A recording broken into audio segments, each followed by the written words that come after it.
La conferencia de hoy tiene para mí mucho de desafío, porque quizá de alguna manera se va a radicalizar lo que ocurrió el martes, que es que algunos de los asistentes, puesto que no nos conocemos, no saben nada de Tolkien, y hacer un bosquejo biográfico de Tolkien es más sencillo que adentrarnos un poco en las claves de su literatura, que es lo que vamos a hacer hoy. Por lo tanto, el desafío de la conferencia de hoy tiene más que ver con qué era para Tolkien la literatura, de alguna manera qué es lo que él aporta a una manera de entender la literatura, y a la vez indagar en algo que el otro día estuvimos diciendo, que es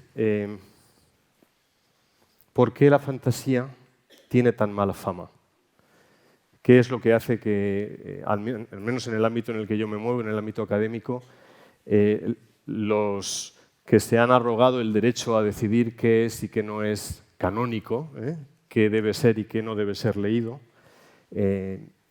arrugan el entrecejo cuando les hablas de Tolkien como un autor que merece estar entre los escritores que, por ejemplo, en la licenciatura en la que yo trabajo, en lo que ahora se llama Grado de Estudios Ingleses, que es un nombre horrendo, a la antigua filología inglesa, pues era lo que os decía el martes, ¿no? Tolkien no está en los planes de estudios directamente. Me gustaría hablar de exactamente qué es la fantasía para Tolkien, porque si entendemos eso, mi misión en Madrid estará cumplida y podré volver a mis obligaciones diarias. Quise titular esta segunda conferencia, como ustedes ven, Filología, Invención y Realidad. Para mí es una especie de trípode que permite entender a cada uno de los vértices de ese trípode, se apoya en el otro. Y el elemento central, obviamente, es la filología en el sentido que expliqué el martes. La filología para Tolkien era un amor literal por el logos. Y el logos, la palabra logos en griego es tanto verbum, tanto palabra, como el designio que las palabras encierran en sí. Y que a partir de ese modo de condensación semántica son capaces de proyectar, en el caso de Tolkien, por ejemplo, en forma de mundos mitológicos, en forma de mundos como inventados. La palabra inventar viene del latín invenire, que significa descubrir. Tolkien siempre tuvo la conciencia de que los mundos que él estaba inventando eran mundos que partían del descubrimiento de lo que ya las palabras condensan en ellas, ¿no? Por eso para Tolkien era muy importante el estudio de las etimologías, el estudio del modo en que las palabras en su evolución nos traen toda una historia. Yo siempre pienso, cuando hacía mi tesis doctoral, tenía que hacer viajes en coche, no existía todavía internet, yo soy muy viejo. Y recuerdo que tenía que pasar por un pueblo que se llama Pollo del Cid. Claro, hay toda una historia ahí detrás, ¿no? Que un pueblo le haya dado, el nombre del pueblo sea este, nos remite a una historia de aventuras, ¿verdad? Pues así, las palabras encierran mundos completos y para Tolkien la manera de llegar a través de la filología y de la invención a la estación término era llegar a la realidad, es decir, a descubrir la verdad a través de la cual se nos manifiesta lo que llamamos el mundo real, porque no tenemos una palabra mejor para definirlo. También hablaremos de esto al explicar o al intentar explicar o entender mejor qué es la fantasía para Tolkien. Bien, esta es la... He insertado incluso las montañas nubladas, como pueden ver los que entre el auditorio son asiduos lectores de Tolkien, ¿no? Se me pidió, con muy buen tino, que introdujera, antes de empezar el discurso del método, que introdujese algunas diapositivas con la obra de Tolkien, ¿no? Para sobre todo las personas que a lo mejor o solo se han acercado a Tolkien a través de las películas de Peter Jackson o de la serie de Amazon o que no han leído nunca a Tolkien. Entonces he preparado... Claro, la obra de Tolkien es muy extensa. Tolkien llegó a escribir a lo largo de su vida más de 100.000 páginas. Otras tantas de desarrollos de sus idiomas inventados. Siempre me he preguntado cómo lo hacía. Si los días de Tolkien tenían también 24 horas, ¿cómo era capaz de estirar el tiempo de esa manera o de trabajar con esa intensidad, ¿verdad? Supongo que es algo que se explica a través o a partir de la genialidad de algunas personas, ¿no? Estas son las obras que Tolkien publicó en vida. ¿Os acordáis? Tolkien falleció en 1973. Pues hasta ese año, lo que Tolkien vio publicado de su obra creativa son lo que tenéis en la pantalla. Aparte de eso, hay mucha obra ensayística, estudios filológicos, etc. Pero me he querido centrar en lo que sería El Hobbit, que es el debut de Tolkien en el mundo literario en 1937, hasta 30 años después, su última obra, El herrero de Wootton Mayor, en 1967. Este último cuento tuvo su origen en el prólogo que una editorial estadounidense había pedido a Tolkien para una reedición de un cuento de George MacDonald, del que luego hablaremos, que se llama The Golden Key, la llave dorada.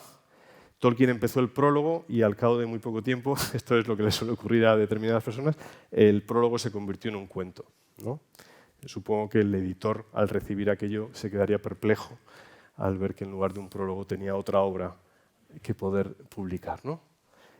Aquí está un poco, de alguna manera, para los que quieran ahondar a partir de esta conferencia un poco más en la figura de Tolkien, los que quieran revisitarlo, me parece interesante, aparte, lógicamente, de sus obras mayores, ¿no? El Hobbit, El Señor de los Anillos, El Silmarillion, este libro, Árbol y hoja.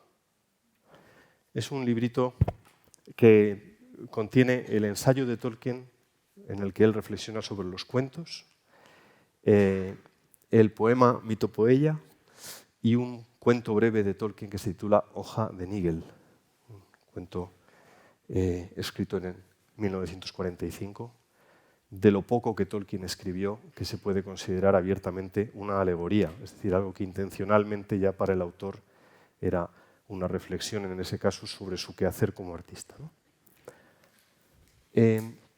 A partir de la muerte de Tolkien, su hijo Christopher, el tercero de sus 4 hijos, como albacea literario de su padre, empieza una labor ingente, como tenéis en la siguiente, lo he querido llamar así, la ingente labor editorial de Christopher Tolkien, una labor de recopilación, selección, de todo lo que su padre había dejado. De algunos capítulos de algunas obras de Tolkien hay hasta 8 versiones distintas, algunas en prosa, otras en verso. ¿Qué hacer con todo aquello? El Silmarillion, de hecho, ha sido muy criticado, a mi juicio injustamente, por algunos que son más puristas que el propio Tolkien, diciendo que fue, en cierto modo, la adecuación decidida por Christopher Tolkien sobre esas miles de páginas que su padre había dejado sin publicar, ordenadas según un criterio que no había sido aprobado por el autor, ¿no?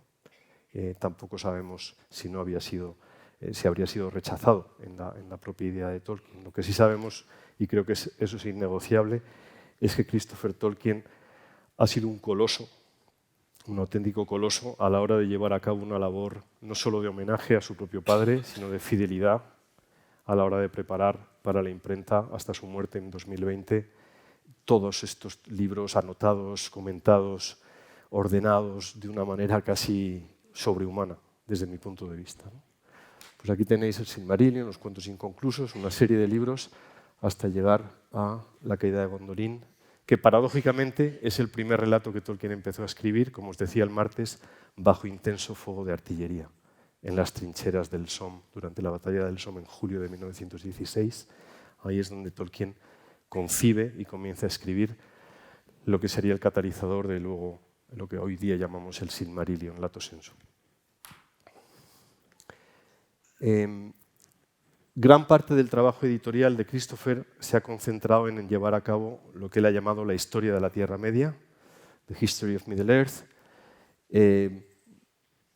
que cuenta con todos estos volúmenes que tenéis ahí, ¿no? En todas las ediciones en español, yo he puesto la edición original en inglés, pero todas las ediciones en lengua española las ha llevado a la imprenta la editorial Minotauro. Es parte del Grupo Planeta. Y que es la que tiene la exclusiva en la traducción de las obras de Tolkien al castellano. Este es un libro que merece la pena para los que quieran meterse ya en cuestiones de más profundidad. La naturaleza de la Tierra Media es un libro muy complejo en el que se recogen y anotan anotaciones de Tolkien sobre las razas, sobre cuestiones más bien casi hasta diría de metafísica, incluida la teología, cuestiones de teoría de la literatura que pueden ayudar a las personas que estén llevando a cabo o que tengan intención, por ejemplo, de hacer un trabajo de investigación, un doctorado. Este libro es... Y lo último, hasta donde llega mi conocimiento, lo último que ha sido publicado son los poemas escritos por Tolkien, en 3 volúmenes que se han agrupado por años, del año 1910, que es el primer, digamos, poema del que tenemos conocimiento escrito por Tolkien, Goblin Feet, Pies de Duende, hasta el 19, del 19 al 31 y del 31 a 1967. ¿No? Es interesante esto porque Tolkien siempre se consideró un poeta que se vio obligado a escribir según las convenciones que a partir del siglo XVII se convierten en la norma narrativa, ¿no? Es decir, se vio compelido, o constreñido más bien, a escribir en una forma más bien novelesca. Pero la ambición de Tolkien y el hecho mismo de que muchas de las cosas que Tolkien escribió estén también escritas en forma poética. Hay un libro que yo recomiendo a los que estén ya en grado avanzado, que se llama Las baladas de Beleriand.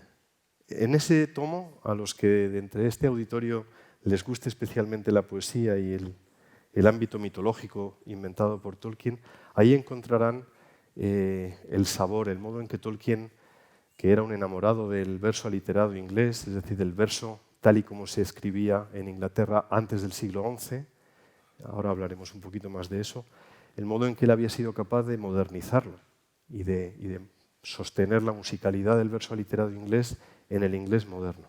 ¿Vale? La historia de Beren y Lúthien, por ejemplo, está en ese volumen, las diferentes versiones, la extensión, las críticas constructivas, nada menos que de C.S. Lewis, de Clive Staples Lewis, su gran amigo, que le mandó una especie de informe inventándose que era un crítico literario y que había caído un pergamino en sus manos, ¿no? y le hacía una serie de comentarios y críticas que llevaron a Tolkien, que no era muy bueno recibiendo críticas, le llevaron prácticamente a reescribir el relato completo, ¿no? Bueno, pues es un ejemplo de esto que digo, del hecho de que Tolkien era, sobre todo, o al menos así se veía a sí mismo, como un poeta. Bien, me parece importantísimo no perder de vista algo tan obvio como esto. Hasta donde llega mi conocimiento no hay ningún escritor que haya sido capaz de inventarse un mundo completo.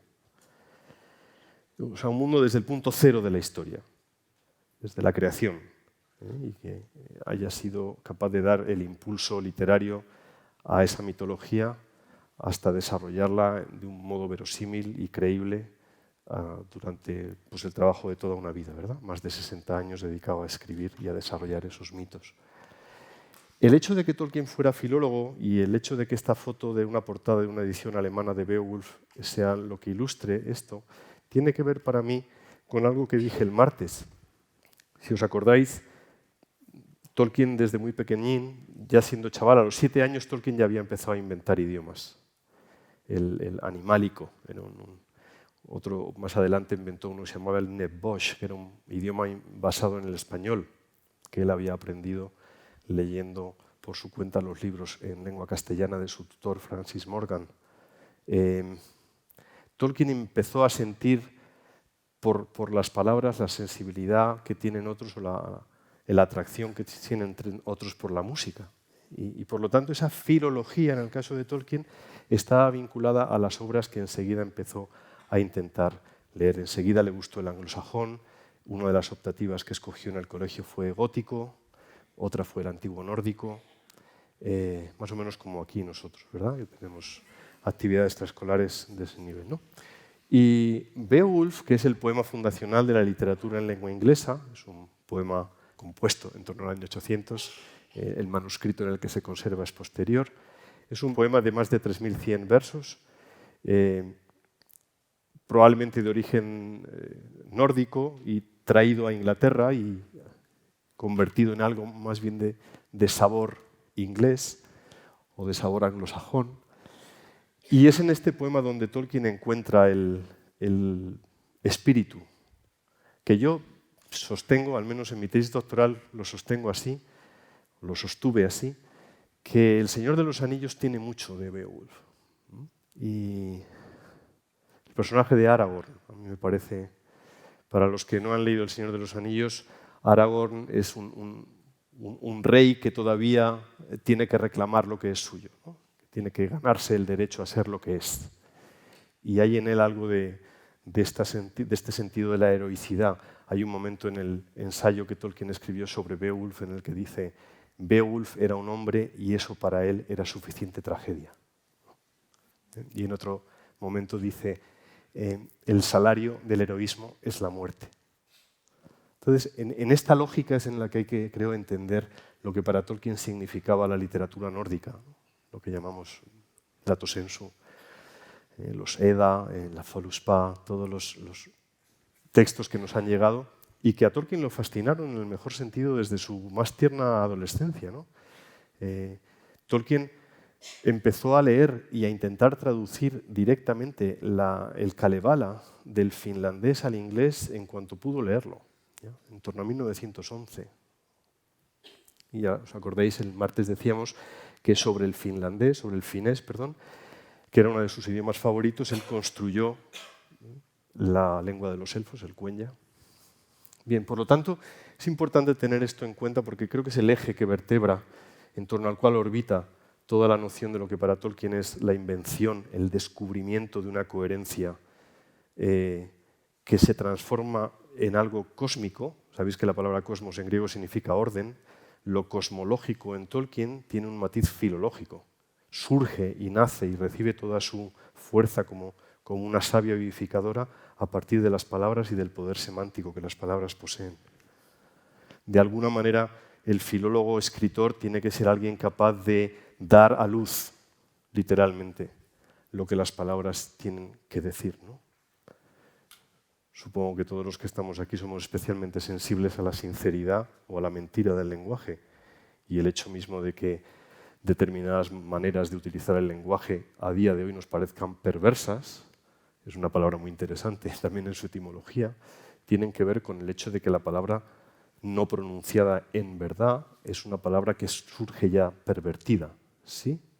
Los espectros del anillo, para los que conocen la obra de Tolkien, Señor de los Anillos, incluso para los que hayan visto solo las películas, se acordarán de estos jinetes negros, ¿verdad? La palabra original para espectro que utiliza Tolkien en la edición original es wraith. Wraith es una palabra que procede del inglés wrath, que significa ira. Y los espectros del anillo son gente que está twisted, que está retorcida. Cuando alguien está airado, hasta su manera de comportarse desde el punto de vista físico es la de alguien que está retorcido, ¿no?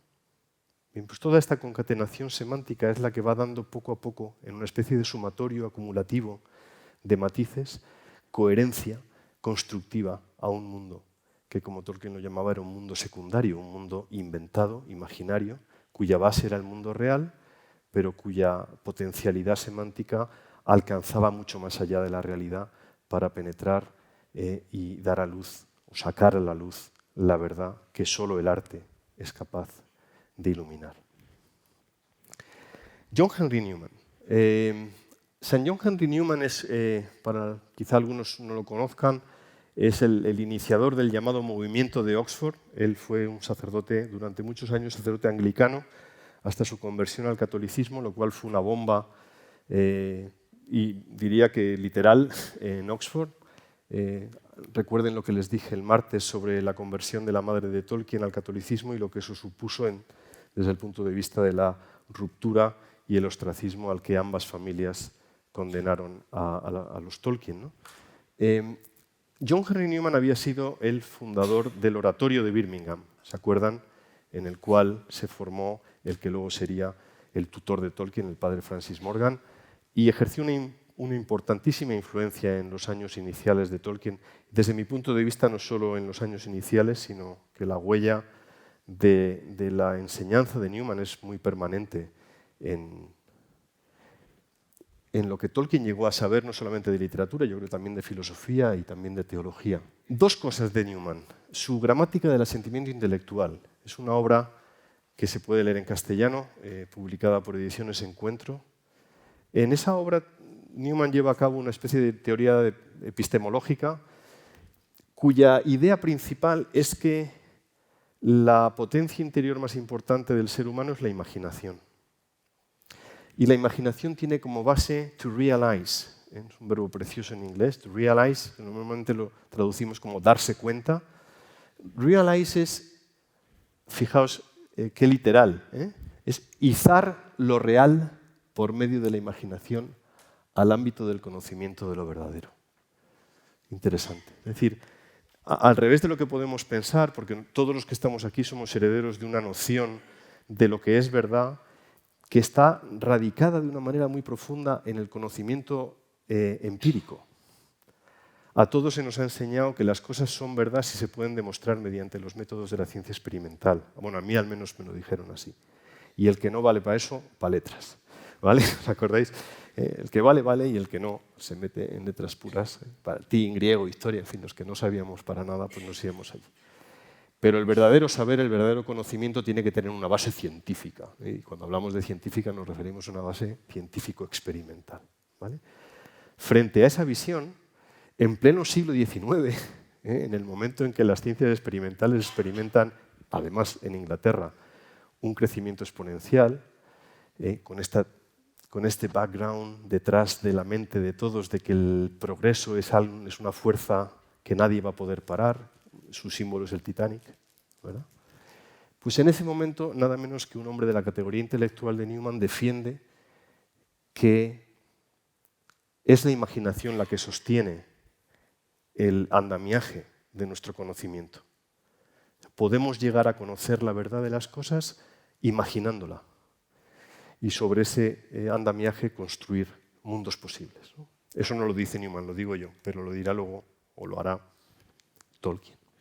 Otro escritor que pertenece para mí a lo que en la breve biografía de Tolkien que yo he publicado hace unos años llamo la compañía estable, robando ese término del cine de John Ford. Saben ustedes, John Ford tenía un grupo de gente que trabajaba con él, actores, actrices, ayudantes de dirección, cámaras, etcétera, que se dio en llamar la compañía estable. Pues la compañía estable de Tolkien está formada por Newman, a mi juicio, George MacDonald y algunos más que desfilarán dentro de poco por la pantalla.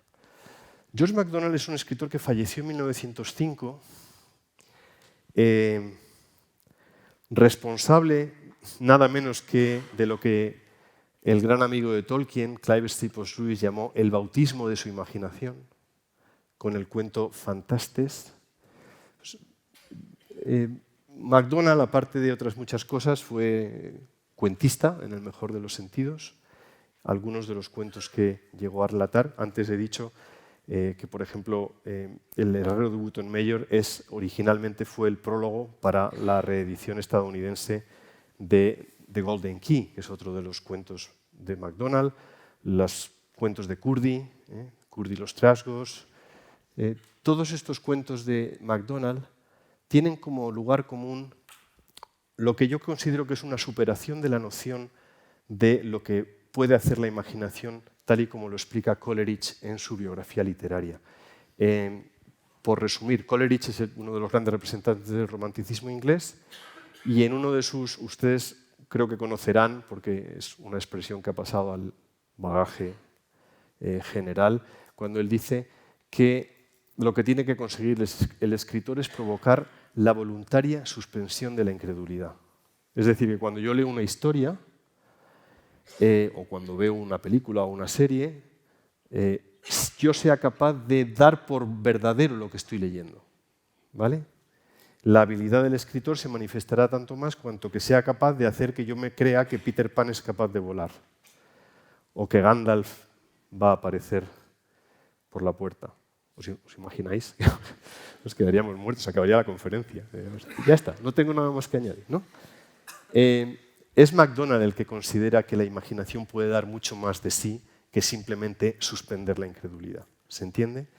Frente a lo que dice Shelley en su defensa de la poesía, frente a lo que defiende Coleridge, George MacDonald da un paso más allá, ¿no? Y considera que el poeta es un auténtico hacedor. La palabra poeta tiene una etimología preciosa, viene del latín, del griego poío. En griego poío es hacer, por lo tanto un poeta es un fabricante, es un creador, de algún modo. Para Tolkien esa interpretación se transformará con el tiempo en el concepto que él acrisola de subcreador. Un escritor es alguien que inventa a imagen y semejanza de un creador. Y por tanto escribe e inventa según la ley en la que él mismo ha sido creado, que es la ley de los mundos posibles. ¿Vale? Para Tolkien el escritor es un mito poeta, es un hacedor de historias. Y esa noción, desde mi punto de vista, la toma de George MacDonald. Otro personaje de la compañía estable, William Morris. William Morris es una persona interesantísima, el fundador del movimiento Arts and Crafts en Inglaterra, una persona especialmente interesada y promotora del trabajo artesanal y de las artes aplicadas, lo que a día de hoy se llaman las escuelas de artes aplicadas y oficios artísticos, ¿verdad? Que todavía existen. Pues William Morris fue una persona muy interesada en esta especie de renovación de las artes en la época victoriana y es autor de varios dramas que están elaborados sobre un trasfondo histórico, con una apariencia de haber sucedido. Esto a Tolkien lo fascinó también y algunas de las historias que Tolkien empezó a escribir a partir de 1917 tienen también esta especie de ambición de otorgar un punto de fuga, una especie de perspectiva histórica que diera la impresión al lector de que aquello había ocurrido en algún momento y que por tanto no solamente era verosímil, sino que poseía una veracidad histórica intrínseca que le otorgaba vida, ¿no? Aquí voy a contar una anécdota muy personal que supongo que será compartida por bastantes personas de los que han leído El Señor de los Anillos. Yo leí El Señor de los Anillos a los 14 años, hace ya mucho tiempo de eso, y yo recuerdo en aquel momento la sensación que yo tenía como lector de que lo que estaba leyendo era verdad, en un sentido que obviamente no tenía que ver con lo que yo estudiaba en el instituto sobre Fernando VII, o no sé, ya me entendéis. Por supuesto que yo sabía que no era histórico a ese respecto, pero participaba lo que yo estaba leyendo de esa especie de común denominador que le damos a lo histórico respecto de un punto de fuga hacia lo que es profundamente verdadero, ¿no? Creo que ahí es donde se ancla el vínculo entre lo que William Morris aportó a Tolkien y lo que Tolkien luego fue capaz de dar a luz, ¿no? Otro escritor importante, Chesterton, supongo que les sonará. Para Chesterton hacía falta una pantalla incluso más grande porque era un auténtico gigante. De todo lo que Chesterton dijo, hizo y escribió, que es ingente, creo que con Tolkien coincide en considerar que el destinatario principal del cuento no es el niño. Y para explicarlo, en lugar de hacer una larga elaboración intelectual, voy a remitirme al Principito, porque ahí es donde creo que está explicado el vínculo entre lo que Chesterton y Tolkien consideraba que era un niño y exactamente qué vínculo hay entre las historias, lo que contamos, y el hecho de que aquel para quien lo contamos no necesariamente tenga que ser alguien. A Tolkien le ponía de los nervios esta expresión de cuentos para niños de 7 a 70 años. ¿Eso exactamente qué significa, no? Antes de seguir, yo les voy a recomendar, por si luego... Este libro es el que antes les he dicho, Árbol y hoja. Aquí están Hoja de Nigel, el ensayo de Tolkien sobre los cuentos de hadas y el poema Mitopoeia. El que quiera de verdad saber, más allá de mis torpes intentos, lo que Tolkien pensaba sobre la literatura, que lea este libro. Porque aquí está sintetizado de manera teórica, al menos en lo que es sobre los cuentos de hadas, lo que luego Tolkien hizo de manera práctica, mitopoética, en El Señor de los Anillos. Y ahí es donde Tolkien, entre otras cosas, pone en tela de juicio. Primero que fairy tales, que es el concepto inglés, que los cuentos tengan que ser cuentos de hadas, exactamente qué pintan las hadas en los cuentos, si es que pintan algo. Tolkien dice que no. Y si el destinatario de los cuentos es el niño, a lo cual Tolkien también responde que no necesariamente, ¿no? Él pone el ejemplo de sí mismo y dice, cuando yo era niño me interesaba tanto saber matemáticas, biología, como de qué iba la historia del dragón Fafnir, ¿sí? O sea, porque un niño normal lo que desea es saber. Y por eso el desafío del maestro siempre es confrontar al niño con el asombro. ¿Os acordáis cómo empieza la metafísica de Aristóteles? En el libro primero, Aristóteles dice que el punto común entre los filómitos y los filósofos es que ambos buscan la sabiduría, ¿no? Y en el libro sexto de la metafísica, Aristóteles dice que el ser se dice de muchas maneras. De las muchas maneras en que se dice el ser están los relatos. El relato, del latín refero, refer, referre, retuli, relatum, el relato me permite recuperar algo que yo creía saber y que quizá ha tenido que ser la historia que estoy leyendo quien me la recuerde. De algún modo los relatos verdaderos son los que nos vinculan con la tradición a la que pertenecemos, ¿no? Tradición, otra palabra hermosísima, traditio, del latín tradere. Lo tradicional es lo que se entrega a los que vienen después, ¿no? Bueno, en esta especie de marmita es donde están todos los ingredientes que Tolkien fue añadiendo y matizando y cocinando lentamente a lo largo de su vida, ¿no? Pero es interesante ver cómo coincidía con Chesterton en que no necesariamente escribimos para el niño, a no ser que entendamos el niño como un sujeto de constante asombro, que pienso que es el gran error de los sistemas educativos. Esto daría ya para un ciclo de conferencias. ¿Qué hacemos con el sistema educativo, ¿no? Pues mientras estemos en las chorradas que estamos en este país, no avanzaremos. En la medida en que consiguiéramos que nuestros chavales mantuviesen a lo largo de sus edades la capacidad de asombrarse, los móviles dejarían de ser un problema, por elevación. Mientras no hagamos eso, seguiremos enganchados en que las tablets son la solución, ¿no? Es el asombro, es la capacidad de asomarse a la realidad y quedar literalmente encantado, es decir, incorporado a una canción, lo que nos permitirá avanzar.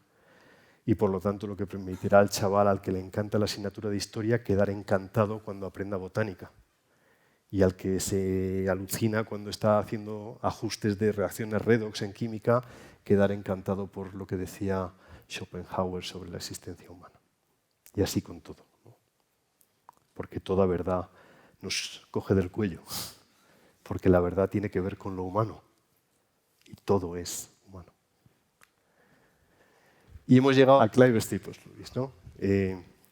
Para mí, Lewis, que merecería también otro ciclo de conferencias, el gran amigo de Tolkien entre 1926, el año en que Tolkien llega a Oxford, y la muerte de Lewis en 1963, pues en ese arco temporal, con altibajos en los que no pudo entrar, Lewis es el gran sostén del afán literario de Tolkien. Es durante los años en que Tolkien está escribiendo El Señor de los Anillos, entre 1937 y 1949, en algunos momentos el único auditorio. Tolkien decía que sus libros habían sido escritos para ser leídos en voz alta. Hagan la experiencia de leer El Señor de los Anillos en voz alta. Y si pueden en inglés. Y verán cómo es una experiencia lectora completamente distinta y muchísimo más enriquecedora respecto de otros modos de intentarlo. Ese auditorio y ese ánimo constantes fueron lo que propició, fue la actitud que propició que a día de hoy tengamos las obras mayores de Tolkien, ¿no? Lewis estaba convencido de que aquello era algo más que el interés personal de un filólogo. El otro gran auditorio de Tolkien era su hijo Christopher, y también hasta incluso su consejero. El mapa de la Tierra Media que viene en todas las ediciones del Señor de los Anillos, la versión definitiva de ese mapa fue dibujada por Christopher Tolkien durante 24 horas seguidas para ser enviado a imprenta en el año 1954. Pues Lewis y Christopher Tolkien fueron ese auditorio que le prestó al autor el ánimo y la fuerza para llegar, ¿no? Y esta última frase, escribamos las historias que nos gustan, es una paráfrasis de una frase que Tolkien y Lewis se plantearon. Y llegó un momento en que ellos decían, hay pocas de las historias que de verdad nos gustan, escribámoslas nosotros. Eso, claro, es el tipo de desafío que se pueden plantear solo determinadas personas. Tolkien empezó a escribir historias que están, no El Señor de los Anillos, sino otro de los libros que aparece en las diapositivas que he puesto antes, y Lewis escribió la llamada trilogía de Ransom. O sea que ellos eran de alguna manera los que se autoabastecían de relatos vista la carencia de lo que a ellos les gustaba leer, ¿no? El último personaje no tiene diapositiva, no porque lo haya castigado, sino simplemente porque es el último escritor que a Tolkien le interesaba de una manera especial, fue Geoffrey Chaucer. Chaucer es un autor inglés que fallece en los albores del siglo XV, el autor de los cuentos de Canterbury, y es uno de los responsables del renacimiento del uso del verso aliterado en el inglés, en su caso en el inglés medieval, ¿no? Bueno, pues serían esos personajes los que yo he llamado la compañía estable de Tolkien. Hasta aquí, digamos que se cierra un bloque de la charla. Vamos a ir profundizando un poquito más. El gran tema de fondo que le interesaba a Tolkien era si los mitos son verdad. Y aquí entramos otra vez en esta colisión en la que a todos se nos ha maleducado, porque es una especie de out-out, o esto, una especie de visión excluyente según la cual la verdad solo está vinculada a aquello que puede ser demostrado mediante los métodos de la ciencia experimental y por tanto queda fuera del arco de lo verídico lo que no puede ser demostrado, ¿no? Tolkien además era heredero en coordenadas temporales de la época victoriana, que a su vez era heredera del romanticismo. Y ustedes saben que el romanticismo surge fundamentalmente como una reacción brutal al racionalismo imperante en el siglo XVIII y al empirismo del siglo anterior. Y desde mi punto de vista eso venía desde el nominalismo del siglo XIV, pero no me voy a meter en esas honduras, también dan para trabajos de investigación a ese respecto, ¿no? Por lo tanto, la pregunta que les interesaba responder a Tolkien y a sus amigos de Oxford, pero sobre todo a Tolkien y a Lewis, era: ¿los mitos son verdad? Y si son verdad, ¿de qué manera eso afecta a nuestra vida como seres humanos, ¿no? Las dos fotos que tienen ustedes aquí, no sé si se verá bien, ahí hay dos personas caminando, simplemente la elegí porque me parecía que ofrecía una visión muy verosímil de lo que habían sido los infinitos paseos y excursiones de Tolkien y los hermanos Lewis por las campiñas que rodean la ciudad de Oxford. Cuento una anécdota divertida para que vean lo distintos que eran, ¿no? Y a Lewis, cuando hacía una excursión, señalaba todos los pubs que había en el trayecto, ¿no? Y programa, pues a tal hora hay que estar aquí para el almuerzo, era un hobbit, ¿no? Para Tolkien, salir y encontrarse una planta ya implicaba la primera parada y a los 5 pasos una mariposa y a los 10 pasos un árbol, ¿no? Entonces Lewis se desesperaba porque con Tolkien era imposible cumplir los horarios y los planes que le había trazado. En esas excursiones los temas de conversación variaban desde los chascarrillos de la vida académica hasta temas de filosofía del lenguaje. Y esta foto que yo la tomé en Oxford hace muchos años, este camino se llama Addison's Walk, es un paseo que recorre la ribera del río Cherwell, que es un afluente del Támesis, y en este escenario es donde tuvo lugar en 1931, tal y como cuenta Humphrey Carpenter, el primer biógrafo de Tolkien, una conversación en una noche en la que Tolkien, Lewis y un tercero, Hugo Dyson, hablaron hasta altas horas de la madrugada sobre la verdad del mito. Por aquel entonces Lewis estaba todavía peleándose con Dios y no aceptaba que alguien que había muerto 2000 años antes en una cruz tuviese algo que ver con él, o sea, que ese hecho afectase a su vida, ¿no? Y esa reticencia, que supongo que vendría de antes, llevó a Tolkien a explicarle la verdad de los relatos, ¿no? Del modo en que Lewis, que era un hombre profundamente afecto a los mitos y un profundo conocedor además, aceptaba los mitos como verdaderos, aunque no fueran históricos, ¿no? Y Tolkien le hizo ver que el mito de Cristo era un mito que había ocurrido en el mundo que llamamos real. Y por tanto era el mito con mayúsculas, era el mito con M mayúscula. Y en esa verdad estaba anclado el hecho de que sí, 2000 años después estaba afectando a la vida de Lewis. Cuenta Carpenter que pocos días después de eso, en una entrada del diario de Lewis, anotó, Lewis empezó a aceptar la existencia de un Dios personal y que pocos después llevaría a la conversión, a la vuelta de Lewis al anglicanismo, en la que había sido educado de pequeño y que había abandonado desde la muerte de su madre cuando él contaba solamente 9 años. Por lo tanto, la pregunta radical a la que se da respuesta en toda la creación literaria de Tolkien es a si los mitos son verdaderos y a de qué manera se pueden construir historias que satisfagan la necesidad que tenemos, la sed que todos tenemos de verdad. Nociones clave en la poética de Tolkien. La palabra poética, ojo, no confundir con poesía. La poética es la teoría de la literatura de un escritor, ¿no? O sea, ¿qué pensaba Tolkien sobre la literatura? ¿Cuál era su modo de entender la poiesis, la creación literaria, ¿no? He puesto aquí algunas nociones, por lo menos para que tengan a modo de esquema qué es lo que Tolkien consideraban las claves, ¿no? En primer lugar, como ven ustedes, cuentos, y yo he puesto entre interrogaciones, de hadas, porque Tolkien sentía una aversión por el modo en que Shakespeare había, en general la época isabelina, había dado a luz un modo de entender las hadas como estas criaturillas que aparecen en los cuentos de Disney, ¿no? como insectos que revolotean, como campanilla, ¿no? en Peter Pan. Esta idea de las hadas como personajes dejaba de lado la etimología interesantísima de la palabra hada, que está vinculada con el latín fatum y por tanto con el concepto de destino y por tanto con el concepto en el modo en que las hadas se entrometen en el destino de los seres humanos, habitualmente para causarles dolor o destrucción, ¿no?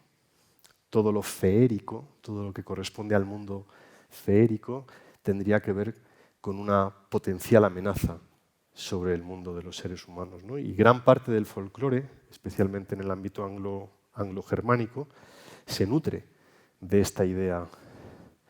En nuestros jardines, cuando ponemos un enanito, ¿se han fijado, no? El típico enanito que está asomándose detrás de una seta, todo esto es una reminiscencia. Probablemente los fabricantes de enanitos no lo saben, ¿eh? Y el que lo pone muchas veces tampoco. Pero el enanito obedece a la convicción arcana de que el bosque está lleno de vida y que en el lago y en el árbol y en el bosque habitan. En la literatura inglesa habitualmente el bosque es un lugar sagrado y en los cuentos de caballerías los encuentros de los caballeros suceden habitualmente en lugares que son sagrarios, ¿vale? Y el encuentro entre un caballero y una doncella o una dama puede llevar a un peligro. Las Morrigan de la leyenda irlandesa, por ejemplo, ¿no? Bueno, 1000 cosas. Por lo tanto, las hadas no son necesarias como personaje, pero los cuentos sí, por esta idea que hemos dicho antes, porque son la manera que tenemos de relatar, de actualizar una sabiduría y entregarla a los que vienen después. Tolkien, en una carta escrita en 1951, decía que él quiso inventar una mitología para dedicársela a su país, a Inglaterra. Imaginar un pasado, puesto que Inglaterra no tenía una mitología propia. Tolkien consideraba que las historias del rey Arturo no eran propiamente, y no lo son, historias inglesas. Y Tolkien quiso inventar una mitología que él pudiera dedicar como un regalo, fruto del amor a su patria. Estos cuentos deben provocar una serie de reacciones en el lector. Y Tolkien considera que las básicas son la evasión, la recuperación, que mi director de tesis llamaba rehabilitación, mi maestro sabía mucho. El recovery. Rehabilitar es volver a estar capacitado para hacer algo, ¿no? No solo es recuperar el resuello, es volver a estar lleno de energía para afrontar lo que viene después, ¿no? Los buenos relatos nos permiten la lícita evasión. Tolkien pone un ejemplo precioso sobre los cuentos de hadas. ¿Han visto ustedes la película Cadena Perpetua? Se acordarán quizá de las... Sí, es obligatorio verla. Son deberes después de esta charla. Cuando aquella secuencia en la que el protagonista pone las bodas de Fígaro en el tocadiscos y conecta los amplificadores para que se escuche en toda la cárcel, ¿no? Eso es la lícita evasión del prisionero, que no por estar rodeado de muros y rejas tiene que estar obligado a pensar en otra cosa que no sean los carceleros, ¿no? Sí. El otro día releía el libro de Viktor Frankl, El hombre en busca de sentido, que también son deberes. En ese libro, se acordarán, Viktor Frankl cuenta su experiencia en Auschwitz y habla de cómo muchos de los que sobrevivieron fueron capaces de hacerlo porque en el infierno fueron capaces de encontrar la libertad. Una paradoja, porque Sartre también habla de eso. En los fundamentos del existencialismo hablan de cómo en la soledad más absoluta uno puede incluso encontrar una libertad inesperada. Evasión, por tanto, lícita evasión, no escapismo. Tolkien empieza el ensayo, se lo voy a leer porque, como hoy me han dado 5 minutos de prórroga, creo que nos da tiempo. Dice Tolkien, nada más empezar, fíjense qué cosa más maravillosa para empezar un ensayo.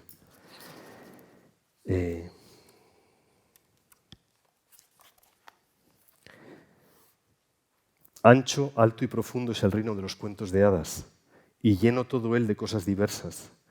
Hay allí toda suerte de bestias y pájaros, mares sin riberas e incontables estrellas.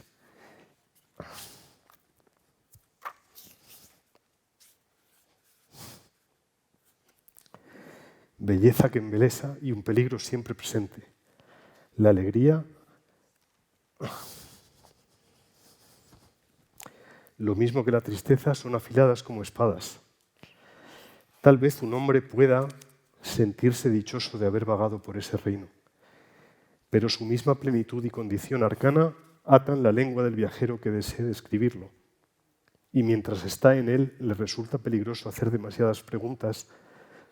No vaya a ser que las puertas se cierren y desaparezcan las llaves. Ese es el escapismo. Uno se puede quedar enganchado en el mundo de fantasía y perder de vista que la conexión de fantasía es precisamente la de una especie de posta en la que uno recupera las fuerzas para seguir adelante, ¿no? Lo que Aristóteles llamaba la catarsis, ¿no? La catarsis es para Tolkien la eucatástrofe, la manera de consolarnos hasta ser capaces de recuperar la esperanza. Por eso este ciclo, ¿os acuerdan? El martes le llamamos a la conferencia, se titulaba Entre la muerte y la esperanza. O sea, la literatura es mucho más que catarsis. La literatura es rehabilitadora. El arte, cualquier forma de belleza, es rehabilitadora de lo que somos. Otra película de deberes, El festín de Babette. Por favor, háganse el regalo de ver esa película y si ya la han visto, de volver a verla. El arte nos demuestra que había más tela en nosotros de la que fue necesaria para cortar el traje de nuestro destino. Porque estamos hechos de eso.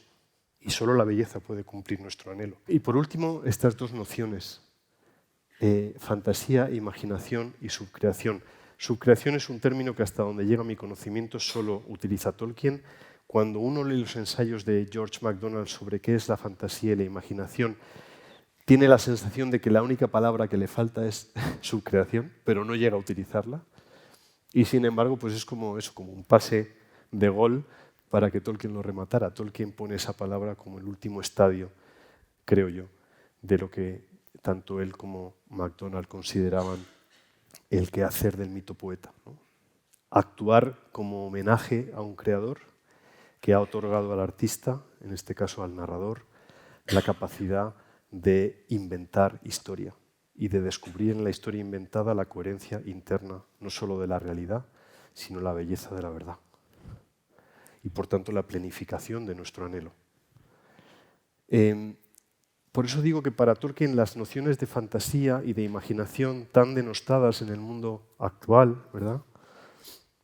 En el que vivimos bajo una especie de fascinación sistémica respecto de lo tecnológico, lo cual no significa que eso no sea malo. Nosotros podemos estar aquí hoy gracias a la tecnología. Mi voz llega a ustedes, espero que con claridad, gracias a una serie de artilugios técnicos y lo mismo las pantallas y los focos y todo lo demás, ¿no? El problema es la fascinación con que la tecnología se ofrece a nuestra consideración como atajos, como facilitadora de determinadas cosas que en determinados aspectos deberían exigir de nosotros un esfuerzo y que se han demostrado en la práctica. Por lo tanto, la manera en que el ser humano se planifica tiene que ver también con un esfuerzo que vincula y ata todas sus potencias, su voluntad, su imaginación, su sensibilidad. No solo somos lo que se ve. Hay algo en nosotros que necesita ser formado, que necesita aflorar y necesita maestros que lo saquen a la luz. Porque hay mucha tela en nosotros que necesita ser manifestada para evitar toda la carga de podredumbre y miseria y mediocridad que nos rodea y en la que vivimos y en la que muchas veces somos también nosotros copartícipes, ¿no? Activos. Como ustedes ven, la noción de imaginación y de fantasía en Tolkien tiene un matiz también de cierta redención. El concepto de eucatástrofe, este giro inesperado, también otra palabra inventada por Tolkien, el giro inesperado de los acontecimientos que lleva a un estallido inesperado también de alegría, que es un eco de la redención, dirá Tolkien en el epílogo a su ensayo sobre los cuentos de hadas, tiene que ver también con eso, con el modo en que la belleza es redentora. No voy a abundar en esta idea porque ya me echaba a llorar hace un momento y ya saben ustedes a qué me refiero. Y supongo que es un sentimiento profundamente compartido por muchos de los que estamos aquí, porque somos humanos, nada menos. Pero esta manera este privilegio que tiene el arte narrativo de convertirse en un espejo en el que podemos encontrar nuestro rostro, como en el espejo de Galadriel, ¿se acuerdan de ese capítulo del Señor de los Anillos, en el que Frodo y Sam son invitados por la reina de los elfos a mirar en una especie de fuente y el espejo les muestra cosas, algunas cosas que ocurrirán, otras que no, otras que ya han sucedido? La literatura es un espejo en el que nos asomamos y que de alguna manera es un desafío que puede ayudarnos a redimir el pasado, ¿no? Y nos puede indicar de algún modo como a Ulises, ¿no? ¿Dónde está Ítaca? Y a disfrutar del viaje, como dice Cavafis, ¿os acordáis? Ítaca es el viaje. Y unas últimas consideraciones. En los últimos tiempos, al menos en España, yo he sido testigo, algunos de los que están aquí hoy también, de algunas lecturas de Tolkien, en especial del Señor de los Anillos, desde una perspectiva alegórica en clave cristiana, pero de una manera excluyente. Dicho de otra manera, como si a Tolkien solo se le pudiera leer y entender plenamente si uno es católico, ¿no? Y entonces todo otro tipo de lecturas quedarían subordinadas, incluso desechadas, si no están hechas desde esta clave, ¿no? Ya en vida de Tolkien tuvo que salir al paso de algunas interpretaciones que se hacían de su obra en clave geopolítica. Por ejemplo, en los años 50 hubo algunos críticos literarios que dijeron que el anillo era la bomba atómica. Es buena, ¿eh? Que Mordor, como estaba en el este, era la Unión Soviética. Y por tanto, de ahí deducimos que los orcos eran comunistas, ¿no? Porque, y Tolkien se reía jocosamente de esto, ¿no? Que era tan absurdo decir que los orcos eran comunistas como decir lo contrario, ¿no? En cualquier caso, cualquier intento de hacer una lectura alegórica, en concreto de la Tierra Media, es una usurpación, porque es un intento de apropiarse de la obra de arte y ofrecerla por el canuto de la interpretación individual que no permite que la belleza se expanda y que hable de una manera polifónica, que es quizá una de las prebendas y uno de los regalos enormes que tiene la belleza, la capacidad de resonar de una manera distinta en cada uno de nosotros y en cada momento distinto de nuestra biografía. ¿Vale? No es lo mismo leer El Señor de los Anillos a los 14 años que a los 20, que después de que muera tu padre, que después de que te ocurra un suceso maravilloso. ¿Vale? Porque es privilegio de los clásicos crecer con nosotros. Y por lo tanto, cuando uno se asoma otra vez a un clásico, en realidad se está asomando a su propia alma desde una atalaya privilegiada, distinta, evolucionada, matizada. Cualquier forma de apropiación es heredera del gnosticismo. Saben ustedes, el gnosticismo es una herejía del siglo II que ha seguido con nosotros desde el siglo II hasta la actualidad, muy combatida en el siglo II por San Ireneo, en su obra Adversus a Hereses, contra los herejes. Es una pegajosa presencia. ¿Por qué? Porque incluye este intento por parte de muchos críticos. El gran peligro de los críticos es adueñarse de la obra, ¿no? Intentar agotar en su propio comentario lo que la obra puede dar de sí. Si ustedes han visto la película Ratatouille, se acordarán del personaje maravilloso del crítico culinario, ¿no? De Antón Ego, un nombre perfecto para un crítico, Antón Ego.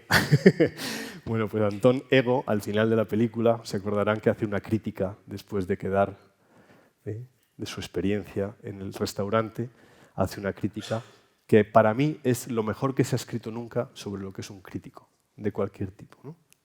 Pues en todo intento de crítica que no esté abierto al asombro, a la humildad de reconocer que la obra siempre excede mi capacidad, se esconde este gnosticismo que intenta la apropiación.